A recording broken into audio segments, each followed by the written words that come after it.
Assalamualaikum warahmatullahi wabarakatuh. Pada kesempatan ini, saya akan membahas tentang asumsi klasik.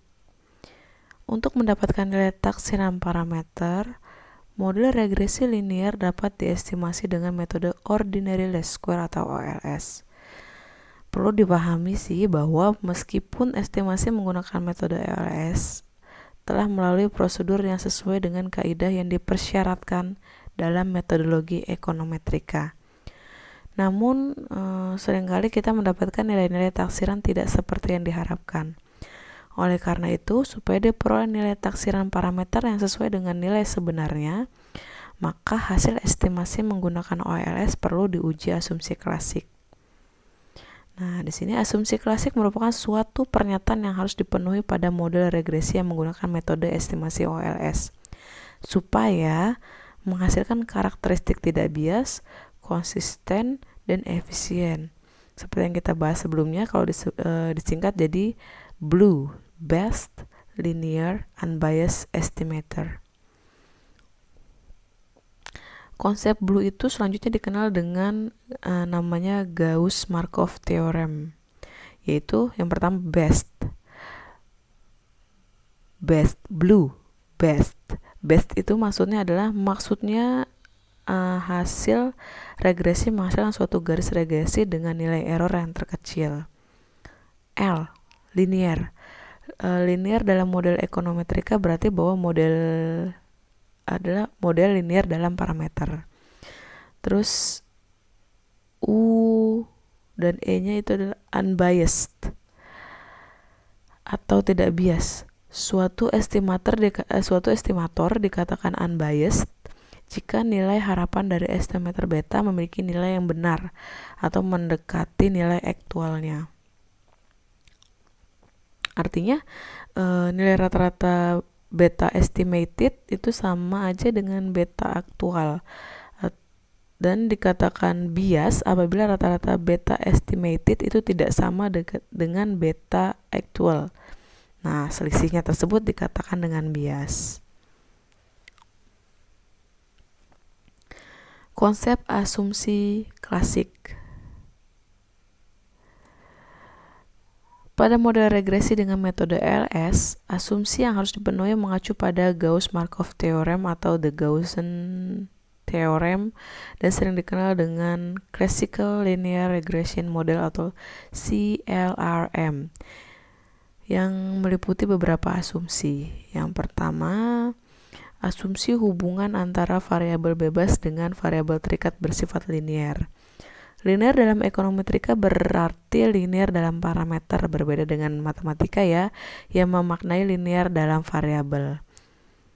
Oleh karena itu, mengacu pada asumsi ini, maka model regresi disebut juga model regresi linear. Yang kedua, tidak terdapat korelasi sempurna di antara variabel bebas. Setiap variabel itu dalam model pasti memiliki korelasi satu dengan yang lainnya. Korelasi di antara variabel tidak dapat dihindari, baik korelasi antara variabel bebas maupun korelasi antara variabel bebas dengan variabel terikatnya.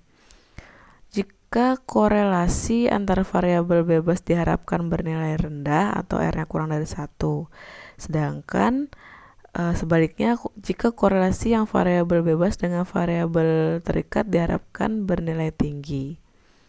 Jadi jika di antara variabel bebas terdapat korelasi sempurna, maka dapat mengakibatkan terjadinya multikolinearitas.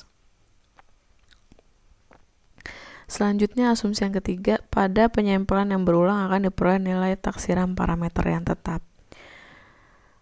Variabel bebas dalam model diasumsikan non-stokastik.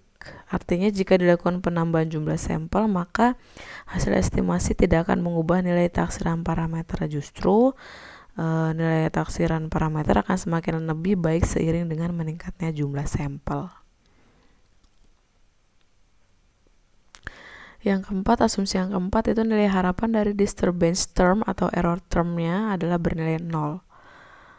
Tujuan utama estimasi ini adalah didapatnya taksiran parameter dari variabel bebas yang dapat digunakan untuk menjelaskan perilaku dari variabel terikatnya. Namun, itu seringkali tujuan tersebut tidak dapat diwujudkan karena rendahnya nilai-nilai parameter yang diperoleh. Sebaliknya, nilai disturbance term atau error term justru semakin dominan. Oleh karena itu, perlu dibuat asumsi mengenai disturbance term atau error termnya, yaitu diasumsikan bernilai 0. Artinya, pada nilai regresor tertentu, rata-rata atau harapan dari disturbance termnya atau error termnya itu bernilai 0. Konsekuensi dari asumsi ini adalah nilai taksiran parameter diharapkan akan sesuai dengan nilai-nilai aktualnya. Lalu yang kelima, asumsi yang kelima yaitu homoskedastisitas atau varian dari disturbance term atau error term bersifat konstan. Di sini artinya pada nilai regresor tertentu, nilai varian dari disturbance term atau error termnya bernilai sama untuk seluruh observasi. Sebaliknya, jika pada nilai regresor tertentu, nilai varian dari disturbance term atau error term bernilai tidak sama untuk seluruh observasi, maka disebut dengan heteroskedastisitas.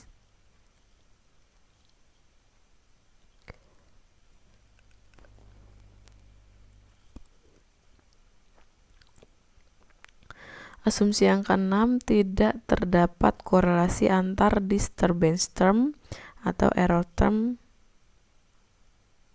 untuk periode yang berbeda. Artinya pada model dengan data time series tidak terdapat korelasi di antara error term I dengan error term J, di mana I tidak sama dengan J. Atau dengan kata lain, kovarian antar disturbance term itu berbeda. Konsekuensi adanya asumsi tersebut, maka kovarian antar disturbance term dengan variabel bebas adalah bernilai 0.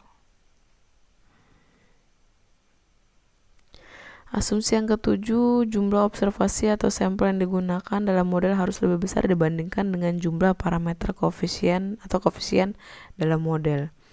Artinya, jika dalam model menggunakan 5 variabel bebas, maka jumlah sampel yang harus digunakan lebih banyak dari 5.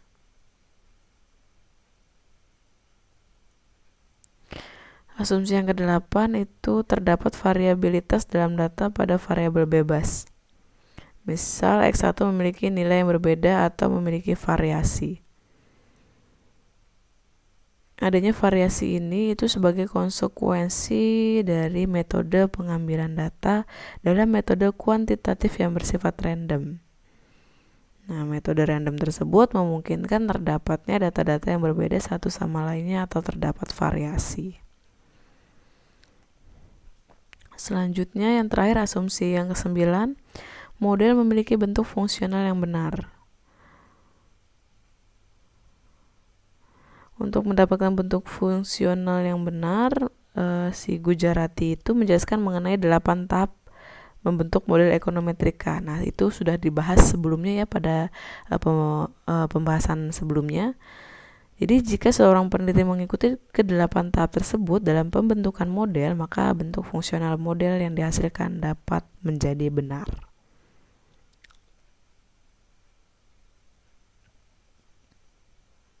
Selanjutnya adalah pengujian asumsi klasik. Untuk menghasilkan nilai taksiran parameter yang bersifat Best Linear Unbiased Estimator atau BLUE, maka model regresi harus memenuhi persyaratan asumsi klasik seperti yang dijelaskan sebelumnya. Pengujian asumsi klasik dilakukan untuk mengantisipasi kemungkinan terjadinya pelanggaran-pelanggaran asumsi klasik. Namun, perlu dipahami bahwa tidak semua asumsi klasik yang disampaikan pada pembahasan sebelumnya harus dilakukan pengujian. Asumsi klasik yang perlu dilakukan pengujian adalah yang pertama, pengujian terhadap asumsi yang keempat tadi, yang berbunyi nilai harapan dari disturbance term atau error term adalah bernilai 0, atau nilai disimbolkan dengan E buka kurung error term I itu sama dengan 0, di mana I-nya itu 1, 2, sampai N.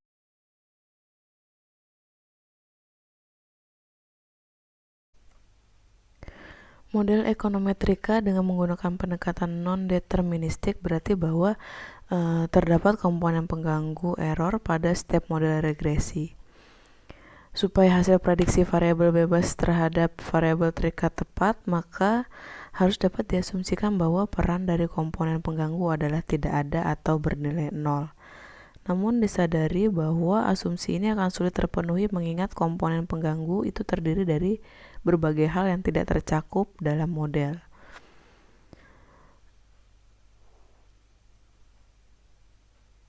Menurut Baltagi, itu terdapat dua hal yang perlu diperhatikan berkaitan dengan ekspektasi error term yang tidak bernilai nol, yaitu nilai error term umumnya tidak bernilai sama dengan nol.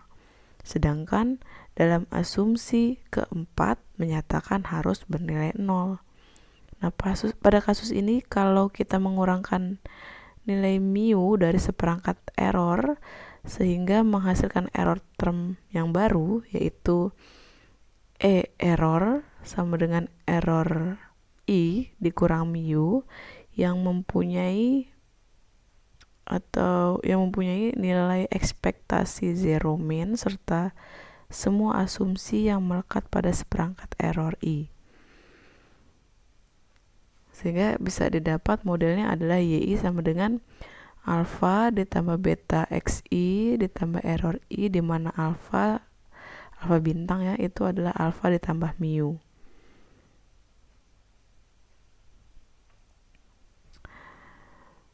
Nah, nilai error term itu memiliki mean atau rata-rata dengan nilai yang bervariasi sepanjang observasi. Jika kita melakukan transformasi pada persamaan yi ini, itu masalahnya adalah bahwa alpha bintang itu sama dengan alpha ditambah mu juga bervariasi sepanjang observasi. Nah, berdasarkan penjelasan tersebut dapat disimpulkan bahwa mengasumsikan error bernilai nol merupakan suatu hal yang sangat sulit dipenuhi. Meskipun model telah dibentuk dengan berbagai teori yang relevan, data yang valid, serta prosedur uji yang benar, model akan selalu memiliki nilai error. Bukti keberadaan komponen pengganggu dalam model itu bisa kita lihat dari nilai koefisien determinasi atau R kuadrat. Pasti sebelumnya pernah belajar ya tentang koefisien determinasi. Koefisien determinasi atau R kuadrat itu adalah ukuran goodness of fit yang menjelaskan bahwa garis regresi linear sesuai dengan data observasi. Nah, pada sebagian besar model regresi itu akan memberikan nilai koefisien determinasi lebih kecil dari 1, di mana R kuadratnya kurang dari 1. Misalnya nih, R kuadratnya 0,98. Artinya, kemampuan variabel bebas menjelaskan perilaku dari variabel terikat itu sebesar 98%, sedangkan sisanya sebesar 2% dijelaskan oleh komponen pengganggu. Selanjutnya adalah pengujian terhadap asumsi yang kelima. Bunyinya varian dari disturbance term atau error term itu bersifat konstan. Nah, di sini asumsi ini merupakan konsekuensi dari tidak terpenuhnya asumsi keempat. Artinya, ketika komponen pengganggu tidak bisa diasumsikan bernilai nol, itu maka asumsi lain yang perlu dibuat berkaitan dengan komponen pengganggu adalah variasi dari komponen pengganggu diasumsikan konstan. Jika komponen pengganggu memiliki variasi konstan, maka disebut dengan homoskedastisitas. Sebaliknya, jika variasi tidak konstan disebut heteroskedastisitas. Nah, komponen pengganggu yang diasumsikan memiliki nilai variasi yang konstan berarti bahwa peran dari komponen pengganggu terhadap model dapat diminimalisir. Untuk membuktikan apakah dalam model terdapat homoskedastisitas atau heteroskedastisitas, maka perlu dilakukan uji, yaitu uji heteroskedastisitas. Itu akan kita bahas ya di bab selanjutnya. Lalu yang ketiga, pengujian terhadap asumsi yang keenam. Itu bunyinya tidak terdapat korelasi antara disturbance term dengan variabel bebas dan dengan periode berbeda. Nah, korelasi itu dapat dimaknai dari dua hal, yaitu korelasi dengan variabel dan korelasi dengan periode waktu. Nah, ini yang pertama adalah korelasi dengan variabel bebas. Konsekuensi jika terdapat korelasi antara komponen pengganggu dengan variabel bebas itu adalah dapat mengakibatkan terjadinya spurious correlation atau korelasi lancung. Nah, jika pada suatu model regresi terdapat spurious correlation, maka akan menghasilkan model estimasi